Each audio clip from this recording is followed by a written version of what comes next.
राज्यातल्या काँग्रेस नेत्यांची राहुल गांधी यांच्यासोबत आज दिल्लीत बैठक होणार आहे। या बैठकीला प्रभारी रमेश चन्नीथला, प्रदेशाध्यक्ष नाना पटोले, माजी मुख्यमंत्री पृथ्वीराज चव्हाण, बाळासाहेब थोरात, विजय वडेट्टीवार उपस्थित राहणार आहेत। काँग्रेस उमेदवारांच्या यादीवर दिल्लीतच शिक्कामोर्तब होण्याची शक्यता आहे। मुख्यमंत्री एकनाथ शिंदे आज जालना दौऱ्यावर आहेत। घनसावंगी तालुक्यातल्या कुंभार पिंपळगावमध्ये दुपारी 1 वाजता मुख्यमंत्री दाखल होतील। या ठिकाणी ठाकरे गटाचे जिल्हा सहसंपर्क प्रमुख हिकमत उढाण यांचा शिवसेना शिंदे गटात पक्षप्रवेश सोहळा होणार आहे। तसंच उढाण यांच्या साखर कारखान्याचं उद्घाटन केलं जाणार आहे। साताऱ्यातल्या फलटणमध्ये रामराजे नाईक निंबाळकर यांच्या गटातले आमदार दीपक चव्हाण आज तुतारी फुंकणार आहेत। अजित पवारांच्या पक्षाला सोडचिठ्ठी देत ते शरद पवारांच्या पक्षात सामील होणार आहेत। दुपारी 3:30 वाजता कोळकी इथं पक्षप्रवेशाचा कार्यक्रम पार पडणार आहे। पुण्यामध्ये आज आरपीआय आठवले पक्षाची पत्रकार परिषद होणार आहे। आगामी विधानसभा निवडणुकीच्या पार्श्वभूमीवर ही पत्रकार परिषद आयोजित करण्यात आली। यावेळी केंद्रीय राज्यमंत्री रामदास आठवले काही घोषणा करतील का, याकडे सगळ्यांचं लक्ष जरांगे मागताय ते आरक्षण शक्य नसल्याचा पुनरुच्चार राज ठाकरे यांनी केला। मराठा समाजाला आरक्षण हवं असेल तर घटनेत बदल करावा लागणार असल्याचं राज ठाकरे म्हणाले। तसंच सत्ता द्या, सर्वांना रोजगार देणार असल्याचं ठाकरे म्हणाले। जाती आधारित नोकरी देणार नसल्याचं राज ठाकरे यांनी स्पष्ट केलं। अंबरनाथ विधानसभेच्या उमेदवारीवरून काँग्रेस आणि शिवसेना ठाकरे पक्षात तणावाचं वातावरण निर्माण झालंय। अंबरनाथ विधानसभेवर ठाकरे पक्ष लढण्यासाठी इच्छुक आहे, तर दुसरीकडे काँग्रेसने सुद्धा अंबरनाथ विधानसभेवर दावा केला। त्यामुळे काँग्रेस आणि ठाकरे पक्षामध्ये तणाव वाढला। शेतकऱ्यांच्या विविध मागण्यांसाठी गोंदिया तहसील कार्यालयासमोर साखळी उपोषण सुरू आहे। शेतकरी नेते नितेश खोब्रागडे यांनी उपोषण सुरू केले। धानाला 8,000 रुपये भाव द्यावा आणि धान खरेदी केंद्र सुरू करावेत। शेतकऱ्यांच्या विविध मागण्यांसाठी हे उपोषण सुरू सिडकोच्या घरांसाठी ग्राहकांनी गेल्या 24 तासात 12,400 अर्ज भरलेत। 12 ऑक्टोबर पासून माझं पसंतीचं घर या योजनेअंतर्गत ऑनलाईन अर्ज नोंदणीला सुरुवात झाली। सिडकोच्या घरांसाठी 11 नोव्हेंबरपर्यंत ऑनलाईन नोंदणी करता येणार आहे। नवी मुंबई NMMT बसमध्ये तिकीट दरात महिलांना 50% सूट देण्यात आली। आजपासून याची अंमलबजावणी केली जाणार आहे। या निर्णयामुळे महिलांमध्ये आनंदाचं वातावरण आहे। एसटी महामंडळानं प्रवासी भाड्यात 10% वाढ केली आहे। सर्व प्रकारच्या बसेससाठी 25 ऑक्टोबर पासून दरवाढ लागू असेल। सध्या बसचं भाडं 8 रुपये 70 पैसे आहे, तर 10% भाडवाढ करून आता 10 रुपये मोजावे लागणार आहेत। हंगाम संपल्यानंतर 26 नोव्हेंबर पासून भाडं पूर्ववत होईल। केशवराव भोसले नाट्यगृहाच्या पुनर्बांधणीचं आज भूमिपूजन केलं जाणार आहे। 8 ऑगस्ट रोजी अचानक लागलेल्या आगीमध्ये केशवराव भोसले नाट्यगृह जळून खाक झालं होतं। पालकमंत्री हसन मुश्रीफांच्या हस्ते भूमिपूजन पार पडलं। नाट्यगृहासाठी राज्य सरकारकडून 25 कोटींचा निधी वर्ग करण्यात आला। यवतमाळच्या बस स्थानकाचं तब्बल 5 वर्षांनंतर उद्घाटन होणार आहे। 11 महिन्यात काम पूर्ण करायचं होतं, मात्र कंत्राटदार आणि लोकप्रतिनिधींकडून दुर्लक्ष झाल्यानं काम रखडलं होतं। आता निवडणुकीच्या तोंडावर मुख्यमंत्र्यांच्या हस्ते ऑनलाईन पद्धतीनं उद्घाटन केलं जाणार आहे। नंदुरबारमधल्या पुलाचं भूमिपूजन मंत्री विजयकुमार गावित यांच्या हस्ते करण्यात आलं। गेल्या 14 वर्षांपासून पुलाचं काम रखडलं होतं, मात्र यावर्षी पुलासाठी 45 कोटी रुपये मंजूर करण्यात आले। नर्मदा नदीवरून जाण्यासाठी हा पूल तयार केला जातोय। गोंदियाच्या तिरोडा इथल्या धापेवाडा उपसा सिंचन योजना टप्पा 2च्या कामाचं जलपूजन करण्यात आलं। तलावाच्या पाण्यामुळे मतदारसंघातले जवळपास 75,000 हेक्टर शेती सिंचनाखाली येणार आहे। उपमुख्यमंत्री देवेंद्र फडणवीस यांच्या हस्ते जलपूजन करण्यात आलं। पुण्यामध्ये पावसामुळे फळभाज्यांची आवक कमी झाली, त्यामुळे फळभाज्यांच्या दरात वाढ झाल्याचं पाहायला मिळते। फळभाज्यांच्या दरात वाढ झाल्यानं गृहिणींचं बजेट मात्र कोलमडलं। महाविकास आघाडीत अखेर सीएम पदाच्या चेहऱ्यावर एकमत झालंय। मुंबईतल्या संयुक्त बैठकीत शरद पवार, उद्धव ठाकरे आणि नाना पटोले यांनी सीएम पदाच्या चेहऱ्यावर प्रतिक्रिया दिली। महायुतीला अगोदर चेहरा जाहीर करावा, त्यानंतर आम्ही जाहीर करू, अशी भूमिका उद्धव ठाकरे यांनी घेतली। आमच्या सरकारमधल्या मंत्र्यांचा राजीनामा मागणारे देवेंद्र फडणवीस यांनी आता राजीनामा द्यावा, अशी अप्रत्यक्ष मागणी उद्धव ठाकरे यांनी केली। सध्याच्या सरकारमध्ये केवळ जाहिरातबाजी सुरू असल्याचा आरोप त्यांनी केला। विधानसभा निवडणुकीत जनता महायुतीला घरी बसवणार असल्याचा विश्वास देखील ठाकरे यांनी व्यक्त केला। ज्यांच्या हातात सत्ता आहे ते जनतेची टिंगल व्हावी असे निर्णय घेत असल्याचा हल्लाबोल शरद पवारांनी सरकारवर केला। गेल्या 3 महिन्यात किती निर्णय शासनाने घेतले आणि त्याची अंमलबजावणी होऊ शकली का, असा सवाल शरद पवारांनी उपस्थित केला।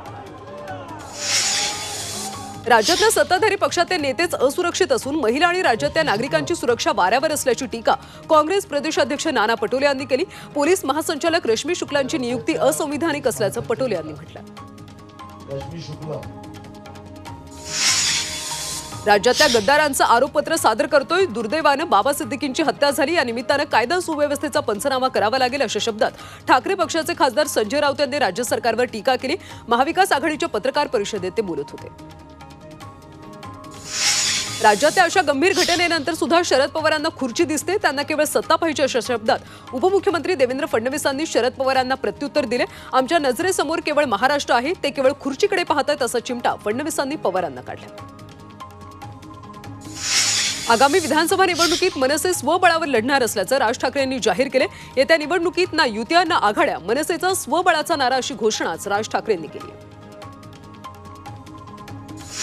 निवडणुका कधीही जाहीर होतील, आता योग्य निर्णय घेण्याची गरज असल्याचं आवाहन मनसे अध्यक्ष राज ठाकरे यांनी केले. तर रतन टाटांप्रमाणे सभ्य प्रामाणिक राजकारणी का उडत नाही, गद्दारी करणारा नेताच का आवडतो असा सवाल त्यांनी उपस्थित केला. बीडमध्ये शिंदे सेनेच्या युवा सेनेचा मेळावा होणार आहे. मुख्यमंत्री एकनाथ शिंदे यांचे निकटवर्तीय बाजीराव चव्हाण यांनी दंड थोपटलेत. बीडच्या जागेवर शिवसेना शिंदे गटामध्ये रस्सीखेच असल्यानं युवा सेना मोठं शक्ती प्रदर्शन करणार. तुम्हाला 4 वेळा मुख्यमंत्रीपद मिळालं, काय परिवर्तन केलं असा सवाल राधाकृष्ण विखे पाटील यांनी शरद पवारांना केला. ज्यांची संपूर्ण हयात फोडाफोडीत गेली त्यांच्याबद्दल बोलण्याचा प्रश्नच नसल्याचं विखे पाटील श्रीरामपूरमध्ये बोलताना म्हणाले. बाबा सिद्दीकी यांचं पार्थिव मरीन लाईन्सच्या बडा कब्रस्तानमध्ये दफन करण्यात आलं. तिथं जनाजाची नमाज वाचण्यात आली. त्यानंतर मानवंदना दिल्यानंतर शासकीय इतमामात त्यांच्या पार्थिवावर दफनविधी झाला. त्यांच्या कुटुंबियांचं सांत्वन करण्यासाठी विविध राजकीय नेते आणि बॉलिवूडमधले कलाकार त्यांच्या घरी येऊन गेले. बाबा सिद्दीकी हत्या प्रकरणातला आरोपी गुरमीत सिंगला 21 ऑक्टोबरपर्यंत पोलीस कोठडी देण्यात आली. तर बचाव पक्षाच्या वकिलांनी एक आरोपी अल्पवयीन असल्याचा दावा केला होता. त्याची वैद्यकीय चाचणी करून पुन्हा त्याला न्यायालयात हजर केलं जाणार.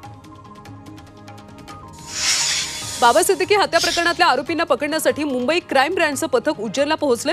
मुंबई क्राईम ब्रँचचं 7 जणांचं पथक उज्जैनमध्ये तपास करते. तिथे बाबा सिद्दीकी हत्या प्रकरणातल्या 2 संशयित असल्याची माहिती पोलिसांना मिळाली. अभिनेता सलमान खान याच्या घराबाहेर आता पोलीस सुरक्षेत वाढ करण्यात आली.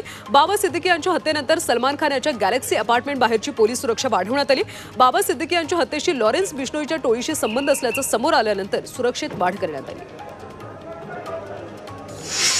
बाबा सिद्दीकी यांच्यावरच्या गोळीबाराच्या घटनेच्या मुळाशी पोलीस जातील अशी प्रतिक्रिया मुख्यमंत्री एकनाथ शिंदेंनी दिली. गोळीबारातल्या कुणालाही आम्ही सोडणार नाही, तसंच फास्ट ट्रॅक कोर्टामध्ये हा खटला चालून लवकरात लवकर शिक्षा दिली जाईल असंही त्यांनी यावेळी म्हटलं.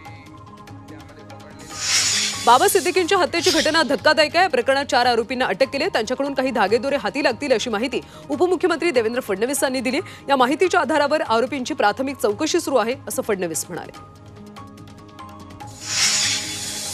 मुख्यमंत्री आणि दोन्ही उपमुख्यमंत्र्यांनी राजीनामा द्यावा असं वक्तव्य वंचितचे अध्यक्ष प्रकाश आंबेडकर यांनी केले. बाबा सिद्दीकींच्या हत्येचा निषेध व्यक्त करत आंबेडकरांनी सरकारवर टीका केली. कुठेही नीतिमत्ता राहिलेली नाही असं आंबेडकर म्हणाले. नांदेडमध्ये मुख्यमंत्री महिला सशक्तीकरण अभियान कार्यक्रमात महिलांनी गाण्यावर ठेका धरला. मुख्यमंत्री एकनाथ शिंदेंच्या उपस्थितीत कार्यक्रमाचं आयोजन करण्यात आलं. दरम्यान विविध सांस्कृतिक कार्यक्रम पार पडले. यावेळी लाडकी बहीण योजनेचं गाणं आणि इतर गाण्यांवर महिलांनी ठेका धरला. कार्तिकी एकादशी 12 नोव्हेंबर रोजी होणार आहे. त्यानिमित्तानं 4 ते 20 नोव्हेंबर या काळात श्री विठ्ठल रुक्मिणीचं दर्शन 24 तास सुरू राहणार आहे. तसंच कार्तिक एकादशी काळात टोकन दर्शन सुविधा देण्याचा प्रयत्न केला जाणार असल्याचं सहअध्यक्ष गहिनीनाथ महाराज औसेकर यांनी सांगितलं.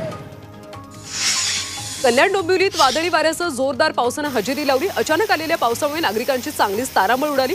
पावसामुळे अनेक सखल भागात पाणी साचलं. नंदुरबारच्या नवापूर शहरात जोरदार पावसानं हजेरी लावली. मुसळधार पावसामुळे सखल भागात पावसाचं पाणी साचलं. तसंच पावसामुळे खरीप हंगामाच्या पिकांचं आणि फळबागांचं मोठ्या प्रमाणात नुकसान होण्याची शक्यता आहे. हिंगोली जिल्ह्यातल्या अनेक भागात अतिवृष्टी झाल्यानं सोयाबीनच्या उत्पन्नात मोठी घट झाली. एकरी 10 क्विंटल होणारं उत्पन्न अवघ्या 4 ते 5 क्विंटलवर येऊन ठेपले. सोयाबीनला चांगला बाजारभाव मिळत नसल्यानं शेतकरी आर्थिक अडचणीत सापडले. यंदाच्या आठवड्यात सोलापूर कृषी उत्पन्न बाजार समितीमध्ये कांद्याची मोठ्या प्रमाणात आवक वाढली. एकाच आठवड्यामध्ये 600 पेक्षा अधिक ट्रक कांद्याची आवक झाली. जुन्या कांद्याला प्रति क्विंटल 3 ते 5 हजार रुपये तर नवीन कांद्याला प्रति क्विंटल 2 ते 4 हजार रुपये भाव मिळाला. बीडच्या आष्टी तालुक्यातल्या सोलापूर वाडी गावातल्या हनुमंत गावडे या शेतकऱ्यांनी 1 एकरमध्ये ड्रॅगन फ्रूटची लागवड केली. या ड्रॅगन फ्रूटच्या माध्यमातून यावर्षी 12 लाख रुपयांपर्यंत उत्पन्न मिळेल असा विश्वास शेतकरी गावडे यांनी व्यक्त केला.